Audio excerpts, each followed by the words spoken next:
लोगों ने ले जा करके जमा कराया है।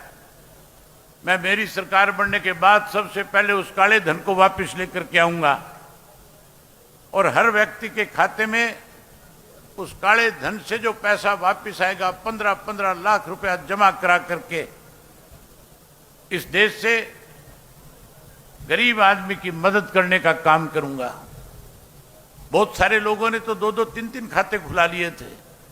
कईयों ने सोचा कर्जा भी उतर जाएगा, आगे भी काम चला लेंगे। जहां ये वायदा किया था देश के प्रधानमंत्री ने, वहां ये भी कहा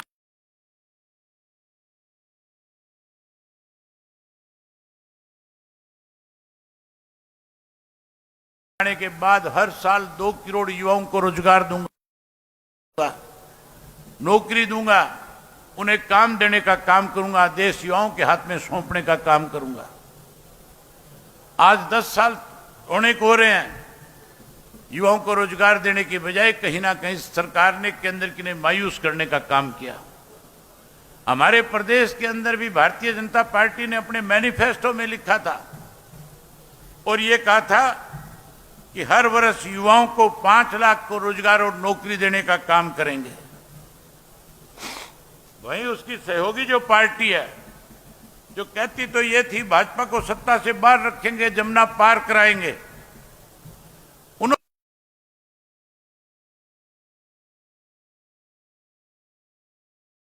वायदा किया था कि हम 75% युवाओं को हरियाणा प्रदेश के अंदर जहां सरकार में रोजगार देने का काम करेंगे, वहीं प्राइवेट फैक्ट्रियों में, प्राइवेट इंस्टीट्यूट में रोजगार और नौकरी दिलाने का काम करेंगे। युवाओं ने विश्वास किया, भरोसा किया।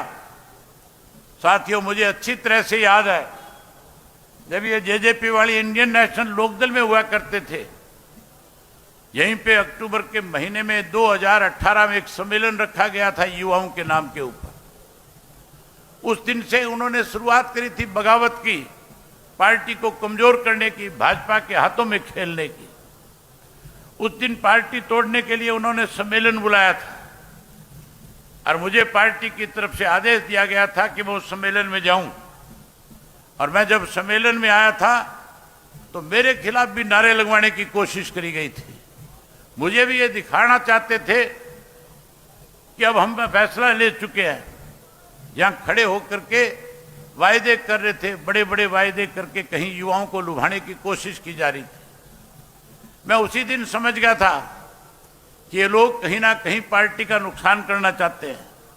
मैंने बावजूद उसके 1 साल तक लगातार उन लोगों को समझाने की कोशिश करी, प्रयास किया कि कहीं ये रास्ते राह पे रहे और चौधरी देवीलाल की नीतियों को आगे बढ़ाने में मेरे साथ चलते रहे। लेकिन उनकी नीयत में खोट था, वो बेईमान थे। वो प्रदेश के युवाओं को केवल बरगलाना चाहते थे, प्रदेश के लोगों में भ्रम पैदा करके कहीं अपनी ताकत बढ़ाने का प्रयास कर रहे थे। लेकिन आज उनके चेहरे बेनकाब हो चुके हैं। आज हर व्यक्ति उनको जान चुका है, पहचान चुका है। आज हरियाणा प्रदेश के अंदर जो चौधरी देवीलाल के नाम पे 10 सीट जीत करके आए थे, आज उनकी हालत इस किस्म की है। मैंने यात्रा के दौरान देखा था, गांव-गांव में लोगों से जब मिला और पूछा था खुल करके कि क्या आज भी आप चौधरी देवीलाल की नीतियों में विश्वास रखते हो? लोगों ने खुल करके कहा था हमारे से भूल हो गई थी, हम कहीं भरोसे में आ गए थे,